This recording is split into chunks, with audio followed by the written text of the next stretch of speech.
Bismillahirrahmanirrahim. Assalamualaikum warahmatullahi wabarakatuh. Alhamdulillah wassalatu wassalamu ala Rasulillah wa ala alihi wa sahbihi wa man wala wa ba'd. Saudara-saudariku dimanapun Anda berada, saya Adi Hidayat izinkan menyapa dan mendoakan kita semua, semoga Allah senantiasa menyayangi, melindungi dan merahmati kita tanpa kecuali. Alhamdulillah, dari sekian kita belajar dan mengamati situasi dinamika yang terjadi dalam konteks kehidupan kita, bahkan dalam skala global, menghadirkan banyak hikmah, banyak pesan-pesan, dan juga pendalaman-pendalaman dan perluasan wawasan keilmuan kita. Di antara itu, ada sebagian kawan juga yang bahkan banyak bertanya, banyak meminta terkait kejadian yang berlangsung di Palestina, yang sering kita uraikan, kita bahas, untuk mendalami kembali genealogi, ya, atau asal keturunan dari umat Yahudi. Edisi kali ini kita akan coba belajar bagaimana Al-Quran, hadis-hadis Nabawi Sallallahu Alaihi Wasallam memberikan informasi yang valid kepada kita tentang keturunan dari umat Yahudi, perilaku-perilakunya, dan juga diksi-diksi Al-Quran yang sangat indah, yang bahkan mengajak seluruh manusia, terkhusus juga dari kalangan umat Yahudi, untuk kembali pada jalur-jalur kebenaran dan menampilkan realitas yang terjadi sepanjang zaman. Seperti apa uraiannya? Ini yang coba kita akan kaji di kesempatan mulia ini, insya Allah. Baik, untuk menemukan jawaban tadi, kita harus menggali dulu secara genealogi, garis keturunan, baik ke atas ataupun ke bawahnya, dari mana kemudian umat ini muncul, seperti apa perjalanannya, bagaimana karakteristiknya, dan seperti apa kita merespon dalam konteks kehidupan global ataupun konteks kehidupan kita, ya, secara individual dalam konteks berinteraksi di sosial kehidupan kita saat ini. Baik, saya akan mulai teman-teman sekalian dari Abul Anbiya dulu ya.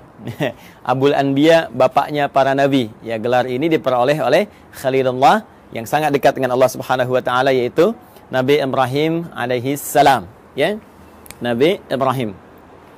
Baik, saya tuliskan dulu seperti ini. Ya kan? Nabi Ibrahim alaihissalam. Baik, nanti ini ada jalur keturunan ke atas, teman-teman sekalian. Ya, ada jalur keturunan ke bawah sini. Nah, jalur keturunan ke atasnya kalau kita sambungkan misalnya kan. Nah, ini yang walaupun ada perdebatan kita tuliskan dulu ya, dari Azar, kemudian ke Teruh, kemudian ke Abir, ya, tuliskan begini Abir. Nah, ini Abir ini nanti ada yang mengaitkan juga dengan bahasa Ibrani yang saat Nabi Ibrahim tinggal di Padan Aram, ya, yang sekarang itu wilayah Irak, dulu dikenal dengan Babilonia. Nanti kita turunkan juga, ya. Kemudian bin Azar, bin Taruh, bin Abir, kemudian bin Kinan,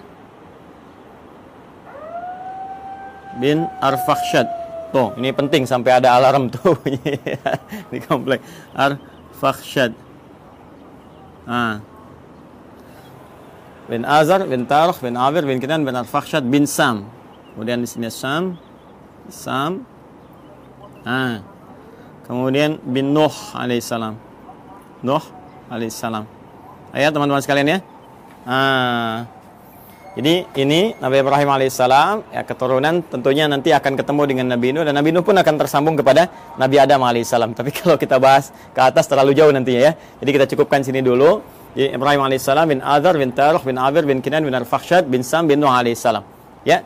Dan Nabi Nuh alaihissalam ini nanti akan melahirkan generasi yang terus nanti berkembang, ya, menebar keturunannya, generasinya di muka bumi yang sekarang kita menjadi bagian dari keturunannya. Ya, terutama dari 3 keturunan beliau. Ya, ini Nabi Nuh alaihissalam kan dalam sejarah disebutkan setidaknya ada 4 kan ya. 4 dari anak keturunan, 1 Kan'an, ya. Nah, ini yang kemudian tenggelam dalam banjir besar karena beliau tidak mengikuti arahan ayahandanya, ya. Kemudian juga nanti ada Sam. Ini yang ke sini keturunan Nabi Ibrahim alaihissalam, nanti dari sini ya, tarik jalur ke atas. Dari Sam, kemudian ada Ham, kemudian ada yang keempat Yafith, ya, Yafith. Nah, ini teman-teman sekalian 3 ini nanti yang akan berkelanjutan mengikuti Nabi Nuh alaihissalam yang naik ke kapal besar itu, ya, kemudian melewati berbagai rintangan saat terjadi banjir besar, dan kemudian mendarat dan melahirkan keturunan dari sini sampai ke populasi manusia hingga saat ini. Ya, dari Sam ini nanti melahirkan diantaranya bangsa Arab, ya. Kalau mau kita rinci lagi, teman-teman sekalian, misalnya di sini nanti ada Asyur, ya, seperti ini. Yang nanti ada Assyria, ya, ada Babil. Nah, yang Babilonia nanti yang Fadan Arab. Kemudian nanti ada Aram, ya, ada Finit, ya, nanti satu garis nanti ke Ham, ini melahirkan Afrika. Kemudian juga nanti ada Kanaan, Kanaan, ini Palestina, ya, dan sekarang Palestina atau Filistin. Nah, ini yang Babilonia, yang Irak, ini yang Aram, ya, Aramaik ke wilayah Syria yang ke sebelah sana. Ini Asyur, Assyria, Finit nanti ke sebagian, nanti ketemunya dengan jalur Ham nih, yang di Afrika. Kemudian ada Kaldan. Nah, ini Irak kuno, teman-teman sekalian. Kemudian juga ada Ibrani. Nah, Ibrani ini nanti ada yang juga mengaitkan dengan bahasa Fadan Arab, ya, yang di Babilonia, yang menjadikan keturunan ini nanti berbahasa Ibrani. Lalu dari situ juga ada yang mengaitkan dengan Abir, yang jadi bahasanya Nabi Ibrahim alaihissalam ketika ada di Fadan Arab.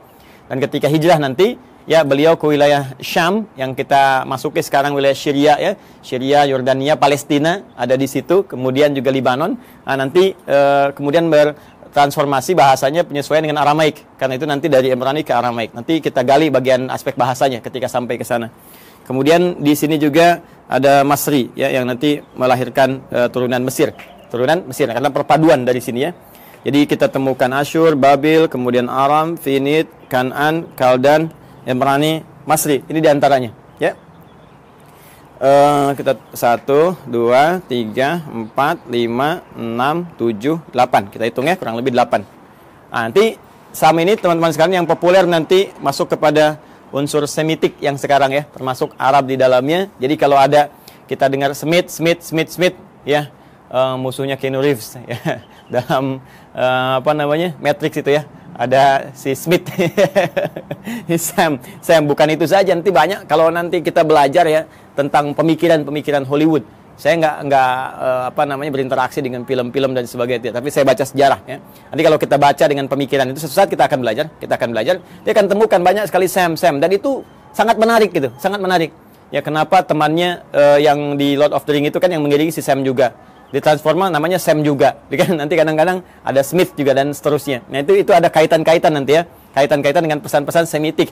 Cuma Semitik itu nanti tidak akan dikhususkan kepada golongan Yahudi saja. Ya, Arab juga Semit. Ya, nanti ini turunan Semitik nih. Ngambung ke sana. Kanaan, Palestina juga Semit. Jadi kalau Anda anti-Semit, ya anti-Palestina juga. Jadi kalau misalnya Anda bully orang Palestina, atau bahkan Anda, mohon maaf sekali, ya, kemudian bombardir, atau bahkan kemudian Anda zalimi, aniaya, kriminalisasi, itu anti-Semit juga, ya. Termasuk ke orang Arab itu anti-Semit juga, ya. Jadi Semitik ini galinya ke sini nanti, ya. Ini nanti Ham lebih kepada ras Afrika, ya, dan turunannya nanti, ya, termasuk nanti ke Finit ini nyambung ke sini, dan ini Yafitik nanti melahirkan bangsa Eropa, dan nanti kita akan lihat turunan-turunan yang selanjutnya. Ini garis besar dulu, ya, teman-teman sekalian, untuk menunjukkan bagaimana dari garis genealogi Nabi Ibrahim ke atas, ya, alaihissalam, sampai nanti ke Adam alaihissalam. Saya izin ambil penghapus dulu, saya hapus dulu ini, ya, kemudian kita turunkan ke bawah. Jadi saya cukupkan sampai Nabi Nuh, Nabi Ibrahim ini nanti kita turunkan generasi ke bawah. Baik, bismillah. Kita akan coba turunkan sekarang jalur ke bawahnya. Kita hapus dulu ini supaya kita mengenal lebih jauh dan kita temukan nanti genealogi kapan Yahudi itu ketemu. Ya, kapan Yahudi itu ketemu, ya, diksinya. Karena nanti redaksi Al-Qur'an tegas menyampaikan makana Ibrahimu Yahudiyya wala Nasraniyya walakin kana hanifan muslima. Ya, tidaklah Nabi Ibrahim itu seorang Yahudi, seorang Nasrani, tapi beliau adalah seorang Muslim yang taat, Muslim yang lurus, yang membawa garis risalah sampai dengan ke atas, ya, sampai dengan ke jalur Nabi Nuh alaihissalam. Yang ini nanti akan diturunkan Quran surah keempat ayat 163, yang nanti turunan dari risalah Nuh ini sampai juga kepada Nabi Muhammad SAW, ya. Inna auhayna ilaika, ya, kami wahyukan pada Muhammad SAW, dan wahyu ini senapas dengan yang sebelum kamu, ya, kama auhayna ila Nuhin, seperti kami wahyukan kepada Nuh dan nabiyina, ya, setelah nabi-nabi setelah beliau. Jadi nabi-nabi terus sampai ke Ibrahim, sampai ketemu Nabi Muhammad SAW. Nah, ini kurang lebih teman-teman sekalian sampai ke Nabi Nuh ke atas, ya, dari Ibrahim terus sampai Nuh alaihi salam jami'an. Dan sekarang kita akan turunkan bagian Nabi Ibrahimnya turun ke bawah. Ini nanti kita bisa uji ya secara ilmiah dan kita bisa bandingkan. Nanti saya turunkan komparasi, misalnya di Al-Qur'an bagaimana seperti ini, terus ada kalau kitab-kitab lain, nanti kita bandingkan seperti apa, nanti kita uji kebenarannya secara ilmiah ya, sehingga ditemukan nilai kebenaran yang kita yakini. Lalu indahnya Al-Qur'an, silahkan memberi pilihan. Anda yakin dengan Islam, alhamdulillah. Ya, kalaupun Anda tidak dipaksa. Itu pilihan masing-masing dan setiap orang bertanggung jawab ketika kembali kepada Tuhannya, kepada Allah Subhanahu wa taala. Objektif kan? Sangat adil kan? Ya, jadi menawarkan, ini dahsyatnya Al-Qur'an itu begini. Anda diperkenankan menguji dulu Al-Qur'an. Ya, sebelum Anda bahkan membacanya, sebelum Anda bahkan ingin mengkajinya. Al-Qur'an menawarkan diuji, silahkan. Jika Anda ragu, uji. Ya, wa in kuntum fi raibin mimma nazzalna ala abdina fa'tu bi suratin min mithli. Al-Baqarah ayat 23. Ya, kata Allah, kalau Anda ragu terhadap wahyu yang kami turunkan kepada hamba terbaik kami Muhammad SAW, silahkan Anda uji, datangkan semisalnya. Ya, coba cari, ada nggak karya manusia yang mirip ya seperti firman Allah ini. Perhatikan bahasa saya, ada nggak karya manusia yang mirip dengan firman Allah ini? Kalau Anda ragu, uji. Dari sisi kebahasaan, silahkan uji. Ya, bagaimana dahsyatnya ini untuk membedakan. Ini kan banyak orang Arab di masa Nabi yang fasih-fasih luar biasa, ya, dan mereka nggak ada yang mampu dan mengakui ini bukan karya manusia. Kalau tiba kemudian ada orang sekarang yang nggak lebih fasih daripada orang dulu, nggak lebih pintar bahasa zaman dulu, mengatakan misalnya Al-Quran itu karya manusia, maka ini nampaknya kurang minum susu. Pengetahuannya kurang luas. Ya, orang yang paling pakar aja, penutur aslinya mengatakan ini bukan dan tak mampu mendatangkan semisalnya, maka turunan ini yang lebih lemah ke bawahnya, ya, apalagi zaman sekarang, itu mustahil bisa menjual Al-Quran. Tapi Al-Quran tetap membuka. Silahkan. Dari segi isinya, silahkan Anda kaji. Ya, dari aspek manapun silahkan. Setelah Anda menemukan bahwa ini mustahil nih, ya, kata-kata manusia, karya manusia, dan Anda meyakini, oh ini bahasa lain, walaupun ini jalan menuju firman Allah. Ya, bagi kami orang Islam sudah yakin, la raiba fi. Karena itu di pembuka Quran jelas dikatakan, dzalikal kitabu la raiba fi. Semua isi Al-Quran ini nggak ada keraguan, mesti kita yakin. Nah, Anda yang belum yakin silahkan kaji. Nggak ada kitab di muka bumi yang menawarkan sebelum berinteraksi dengannya untuk diuji dulu. Setelah itu pun, silahkan gali, silahkan kaji. Afala yatadabbarun Al-Quran? Kenapa Anda nggak kaji? Kenapa nggak dalami? Kenapa Anda tiba-tiba menyoal yang Anda tidak tahu? Ini kan menarik. Ya, ada yang nuduh, ini Quran rekayasa, ini Quran produk budaya. Baca Quran aja enggak? Dikaji juga enggak? Ini sisi ilmiahnya di mana? Ya, kita kan menyimpulkan sesuatu setelah kita lihat dulu, analisis dulu, baru kita simpulkan. Ini ngaji enggak, baca enggak, menganalisis tidak, atau cuman lihat, cuman baca, tapi nggak paham artinya, lalu menyimpulkan. Ini kan menarik gitu ya. Maka silahkan teman-teman sekalian. Nah, nanti dari sini Quran menawarkan, Quran memperbandingkan, ada komparasi, dan Quran juga mengatakan silahkan cek, silahkan uji, silahkan bandingkan. Kalau Anda yakin dengan kebenaran, dahsyatnya, walaupun apa yang ditampilkan Al-Quran benar, tetap memberikan peluang kepada Anda untuk memilih secara objektif dan tidak memaksa. La ikraha fid din, tidak ada paksaan ya untuk masuk ke dalam Islam. Lakum dinukum waliyadin, bagi Anda yang Anda yakini, bagi kami yang kami yakini. Tapi semua punya konsekuensi ketika kembali pada Allah Subhanahu wa taala. Baik. Sekarang kita kembalikan ke Nabi Ibrahim alaihissalam. Teman-teman sekalian, mari kita bagi genealogi turunan ke bawahnya ya Nabi Ibrahim. Nah, ini spidol sudah mulai akan habis, dengan turunan ke atas saja ada. Saya ganti dengan yang baru. Kita ke bawah dulu ya. Nah, seperti ini saya turunkan satu. Kemudian di sini saya turunkan dua karena keterbatasan papan tulis. Ustaz, kenapa enggak yang lebih besar aja papan tulisnya supaya banyak? Begini Nona, begini Tuan, begini Joni, Cepi, dan kawan-kawan sekalian. Ini akses naik ke rooftop di Quantum Mahir Institute. Pintunya hanya cukup untuk yang ini. Insya Allah nanti kita sesuaikan. Mungkin dari bawah kita tarik ke atas agak panjang. Ya, Bismillah teman-teman. Ini 3, ini 4. Saya cukup-cupin ya. Ya, kita ambil dulu Quran surah ke-3 Ali Imran di ayat 33. Kemudian kita tambahkan Quran surah kedua Al-Baqarah ayat 132. Ya, dari 131 dulu. Nah, nanti ke 132 ke sini. Ya. Saya mulai dengan Ali Imran dulu ayat 33. Ya, mari kita fokus lihat sinak di paling kiri di mushaf standar ya, sebelah kiri, agak ke atas sedikit. Innallaha astafa Adam wa Nuha wa ala Ibrahim wa ala Imrana 'alal 'alamin. Sungguh Allah Subhanahu wa taala memilih di antara sekian hambanya itu ya golongan-golongan manusia tertentu ya dengan pribadi tertentu, karakter tertentu dipilih oleh Allah menyampaikan risalah Allah Subhanahu wa taala. Ya, di antara mereka adalah ya manusia pertama, Adam alaihissalam sebagai penata pondasi awal kehidupan manusia di muka bumi. Innallaha astafa Adam wa Nuha. Nah, ini kemudian rasul pertama. Kalau Adam tadi nabi pertama, kemudian Nuh alaihissalam rasul pertama. Yang ini saya turunkan ini, ya. Bin Nuh Matusyail bin ini dari Sam ke Nuh bin Matusyalah bin Kinan bin Anwas bin Tis bin Adam alaihissalam. Jadi dari Adam sampai ke Nabi Nuh alaihissalam. Wa Nuha wa ala Ibrahim. Kemudian keluarga Ibrahim. Nah, ketika menyebutkan Ibrahim disebutnya ala Ibrahim. Al Ibrahim, keluarga besar Ibrahim. Ya. Jadi kalau al ini teman-teman sekalian, ini menunjuk pada keturunan ke bawah ya. Terus tanpa batas nih. Ya, keturunan terus tanpa batas sampai dia berakhir. Ya. Makanya kalau ada surah Ali Imran berarti dari Imran dengan Hanna ke Maryam ke Isa, gitu kan? Nah, keturunan Ibrahim ini siapa saja? Nah, ini yang kita bahas wa ala Ibrahim. Ya, wa ala Imrana 'alal 'alamin, dan juga keluarga besar Imran dari semesta alam kami pilih untuk misi dan risalah tertentu. Kemudian yang menarik ya teman-teman sekalian, ala Ibrahim ini nanti ada yang spesifik disebut dengan anak keturunan. Jadi kalau al itu terus ya sampai keluarga, sampai turunan ke bawah. Ah, nanti dari turunan anak-anak ini, teman-teman, ya misalnya anak laki-laki atau ada anak perempuan, terus langsung turunannya ini secara langsung ya. Secara langsung generasi pertamanya ini, nah, sampai dengan ke bawahnya nanti, itu bisa disebut secara genealoginya. Kalau ini kekeluargaannya, kalau ini genealogi turunan ke bawahnya itu disebut dengan bani namanya. Ya, jadi kalau satu laki-laki disebut ibnun, begini. Nah, kalau satu perempuan disebut ibnatun, begini. Karena ini hamzah wasol, kadang dibuang.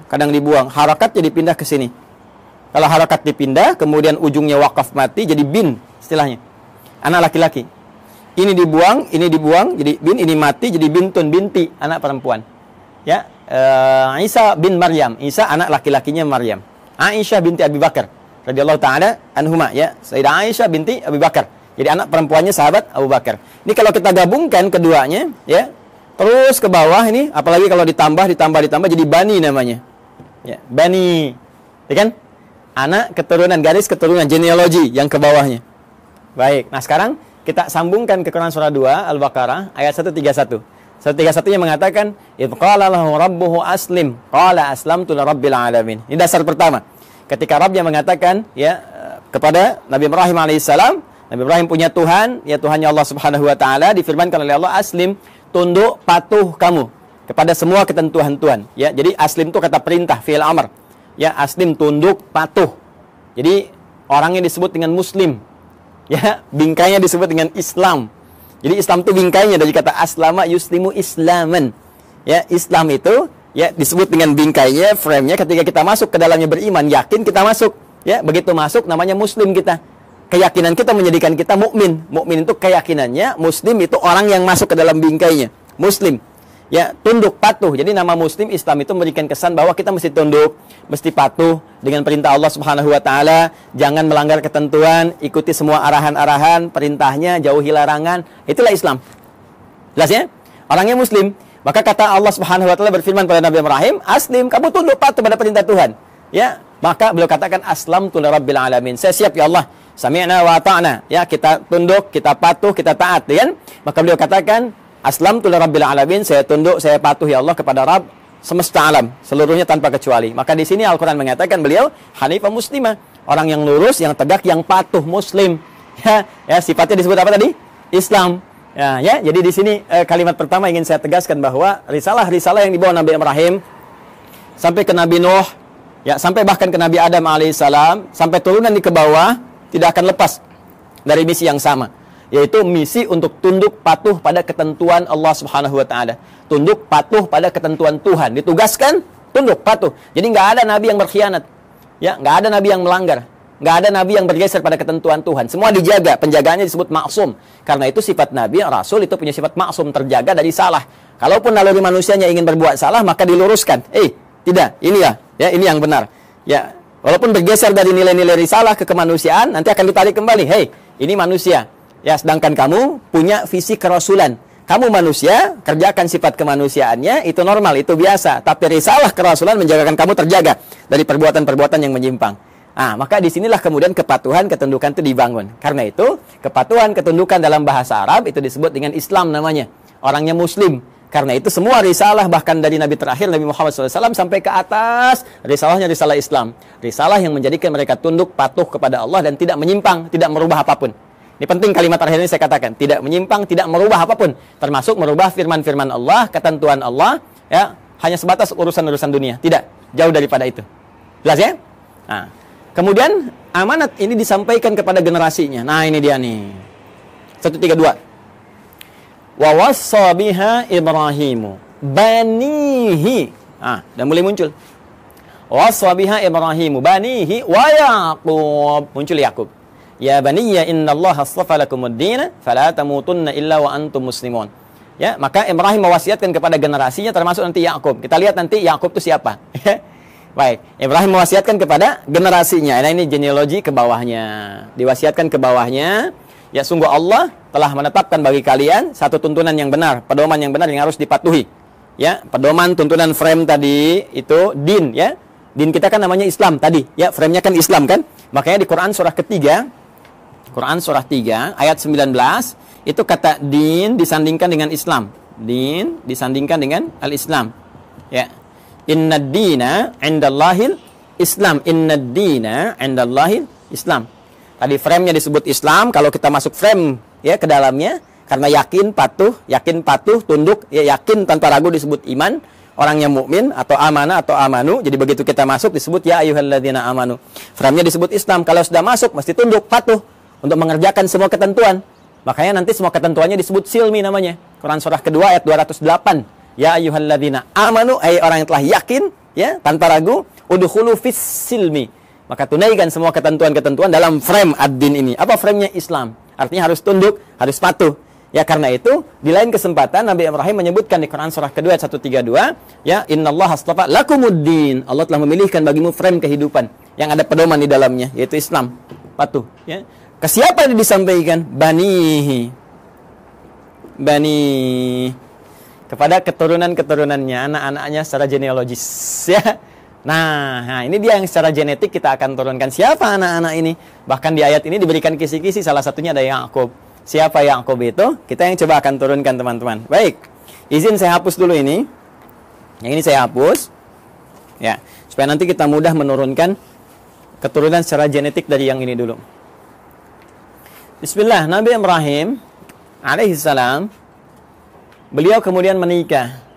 Ya, diberikan jalan oleh Allah Subhanahu wa taala untuk menampilkan risalahnya dan supaya risalah itu terus ya menyebar, meluas dalam generasi-generasi selanjutnya yang melanjutkan risalah ayahandanya tercinta yaitu Abul Anbiya.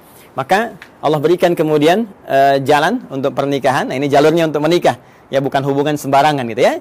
Maka adalah kemudian perempuan yang sangat luar biasa terhormat. Terhormat, perempuan baik, suci, akhlaknya mulia dan cantik jelita. Nah, ini jarang sekali yang seperti ini, itu Sayyidah Sarah.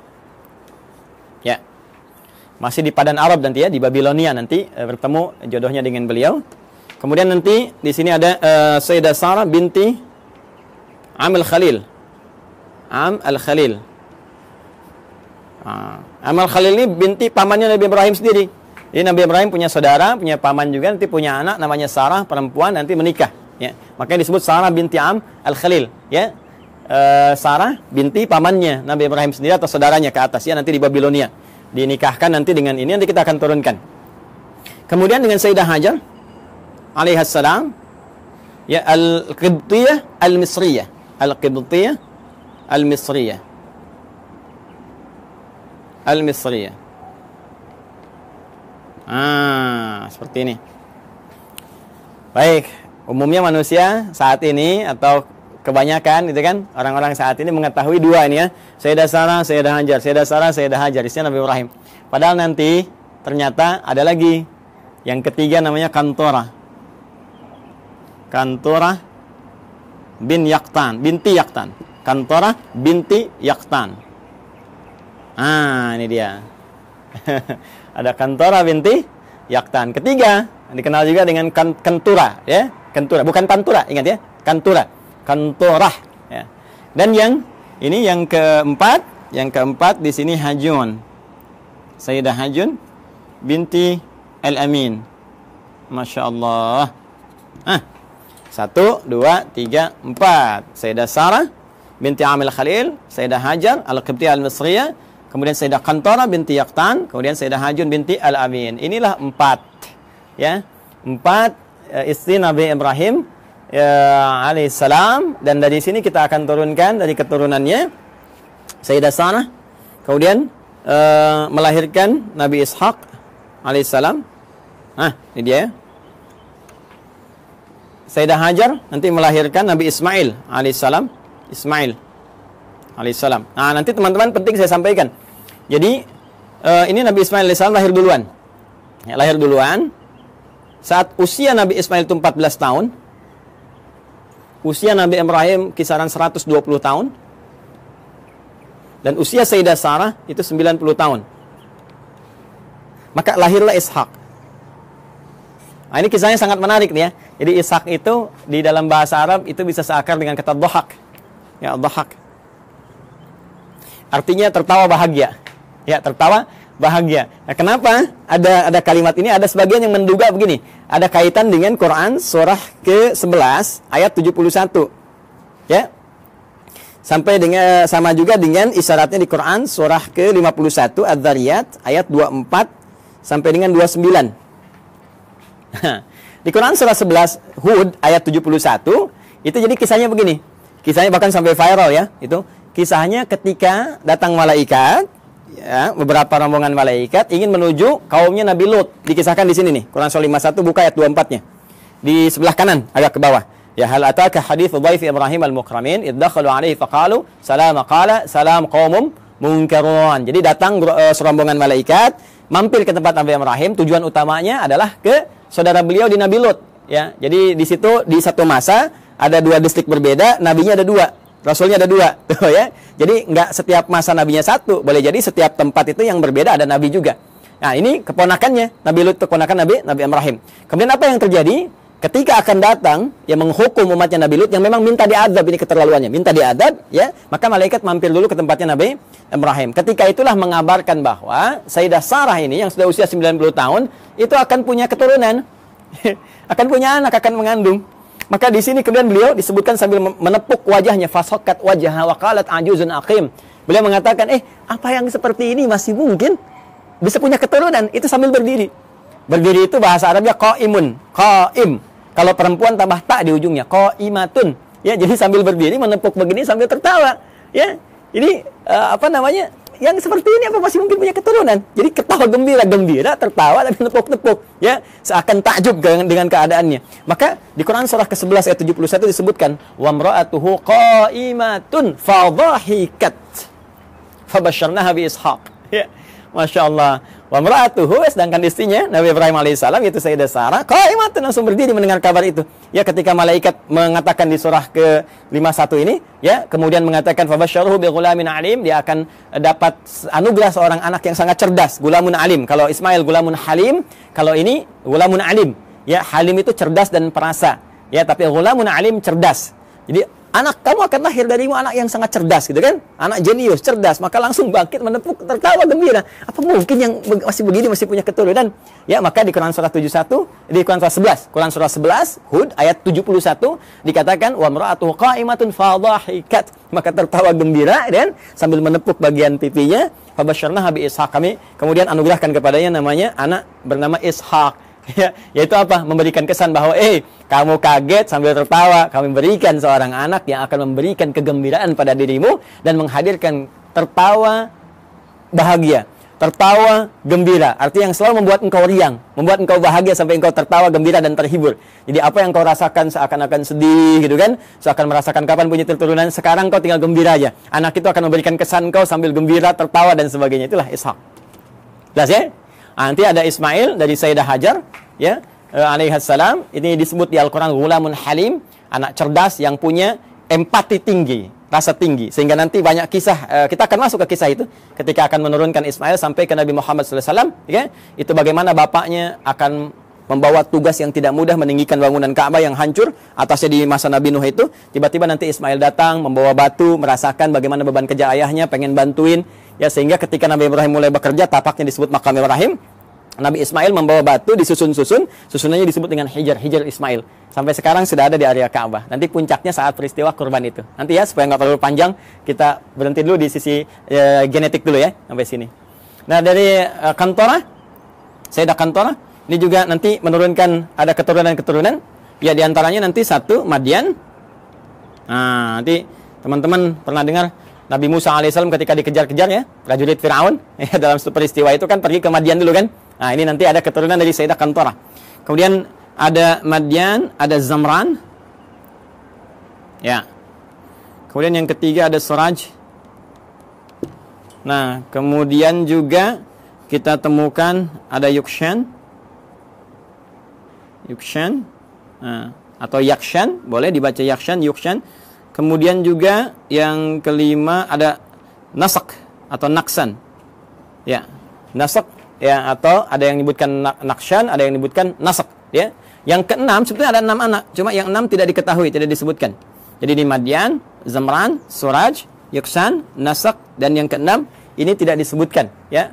Referensi ini, teman-teman, referensi yang ini ditemukan di kitabnya. Namanya kita kasih ya sumbernya, supaya nggak dikira ini ngarang-ngarang gitu kan, tak-atik nih. Nama kitabnya At-Ta'rif wal A'lam. Karya siapa? Syekh Abul Qasim As-Suhaili. Nah, ini bukan hanya saya yang pertama menyampaikan, bahkan dikutip pertama kali nanti yang di dalam satu kitab yang populer, nama kitabnya Al-Bidayah. Al-Bidayah wan Nihayah. Karya Al-Imam Ibnu Katsir. Kalau sama dengan cetakan yang kami jadikan referensi itu ada di jilid 1 halaman 407. Ya. Ini nanti disebutkan yang 5, cuma yang 6 nggak disebutkan. Ya, jadi ini ada Madian, Zamran, Suraj, Yaksan, kemudian Nasak, teman yang ke-6-nya tidak disebutkan. Ya, kalau ada perbedaan sedikit tipis ya, kayak ini misalnya Nasak ada disebutkan Naksan, ini Yakshan, ada yang Yuksan, itu bacaan-bacaan di ahli bahasa atau ahli terjemah saja. Kemudian dari Hajun ini juga ada Kisan atau Kaizan, kan? Kemudian ada Suraj, namanya sama dengan ini, Suraj. Kemudian yang ketiga ada Amim, ada juga yang menyebutnya Umaim. Ya, seperti ini. Ada Kaisan, ada Suraj, ada Amim atau Umam. Yang keempat Lutan. Bukan Ethan ya, Ethan Tom Cruise. Lutan. Dan yang kelima Nafis. Yang kelima Nafis. Ya, ada di MUI ada Ustadz Kiai Khalil Nafis. Jadi nanti nasabnya ke Nabi Ibrahim dari Sayyidah Hajun binti Al-Amin. Nah, ini ya keturunan Nabi Ibrahim alaihissalam. Jadi dari sini 1, Sayyidah Sarah melahirkan Ishak, Sayyidah Hajar melahirkan Ismail, 2 kan? Kemudian dari Kantorah itu ada 6, 1 tidak diketahui, nanti 2 tambah 6 8. Kemudian dari Sayyidah Hajun binti Al-Amin ada 5. 8 tambah 5 ada 13 ya. 2 tambah 6 8, ada 13 tambah 5 13. Jadi ini kurang lebih 13 keturunan Nabi Ibrahim alaihi salam ya, dari istri-istri beliau. Dan nanti dahsyatnya nanti ya, mungkin episodenya akan panjang gitu. Di Kantorah ini nanti juga ada satu penelitian dugaan kuat bahwa itu yang menjadikan turunan dari bangsa Melayu, Jawa khususnya. Ya disebutnya bangsa Jawi gitu kan. Jawi itu dulu ya mencakup Melayu semua, karena waktu ke Arab itu dikenalnya dengan Jawi, bangsa Jawi. Jadi Jawi itu bukan cuma Jawa yang dalam konteks ini di kita di Indonesia ada Jawa Barat, Jawa Tengah, Jawa Timur, tapi Jawi itu nanti luas termasuk Melayu dan sebagainya. Nanti suatu saat kita akan belajar ke sana. Insyaallah. Ini teman-teman sekalian, kurang lebih ya. Ini referensinya, ini gambarannya. Yahudinya kan belum ketemu. Ya. Sekali lagi, Yahudinya belum ketemu, maka kita harus turunkan minimal sampai tadi Yakub tadi, karena kan tadi saya katakan di Al-Baqarah 132 kan, waswabiha Ibrahimu banihi wa Yakub. Yakub siapa? Yakub. Karena ini urutannya di sini 1 2 3 4, kita turunkan ini dulu. Ya. Ini saya hapus dulu yang ini ya. Sudah dicatat ya? Kalau nanti teman-teman belum sampai catatannya, nanti lihat di rekaman ya, di review, diturunkan kembali. Nabi Ishak alaihissalam kemudian menikah, tumbuh dewasa tentunya, menikah dengan seorang perempuan mulia, jelita, ya, akhlak bagus dan sebagainya, namanya Rafkah. Rafkah binti Batuil. Ini dia. Rafkah binti Batuil. Gini ya, teman-teman sekalian. Dari pernikahan ini, ya, Nabi Ishaq alaihissalam menikah dengan Sayyidah Rafkah binti Batuil, melahirkan 2 anak kembar. Nah, ini yang gak banyak orang tahu. Ya, siapa 2 anak kembar ini? Yang pertama adalah Aish atau Ishu, gitu kan? Ya, atau Aishu begini tulisannya. Ain, ya, sad. Ya. Ya, ini satu. Yang kedua Yakub. Yakub. Ini kembar ini. Tahunya kan Nabi Ishaq, Nabi Yakub, gitu kan? Ternyata ini kakak adik. Ini kakaknya Ish atau Ishu. Ini adiknya Yakub. Gitu, ya. Coba nanti setelah berkembang remaja, saya percepat saja.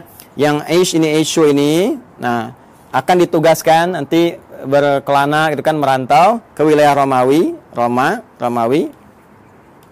ya. Rum, istilahnya Rum. Jadi ini nanti disebutkan keturunan-keturunan dari Rum ya, yang nanti mengacu kepada yang Yafith itu ya.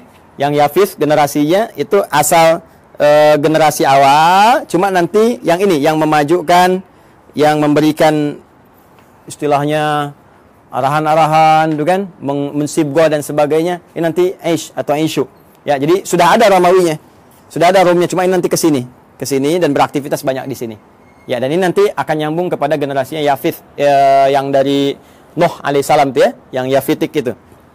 Ini saya berhenti dulu sampai sini. Saya akan teruskan ke sini. Nabi Yakub kemudian diminta ya oleh ayahandanya Ishaq alaihissalam untuk pergi ke Padan Arab. Padan Arab, tempat dulu Nabi Ibrahim kan beraktivitas dan seterusnya. Di Padan Arab ini, nah ini sudah kelihatan gitu ya, ada isyarat-isyarat bahwa ini kalau sudah jalurnya ke sana, ini ada jalur-jalur risalah, jalur kenabian dan sebagainya. Maka dimintakan untuk bertemu dengan abangnya Rifqah ini. Ya, abangnya Rifqah. Beliau punya abang, ya berarti paman ya ke sini ya, paman ya atau Pak D-nya gitu kan. Nah, punya abang namanya Laban. Laban. Ya, di sini punya abang namanya Laban.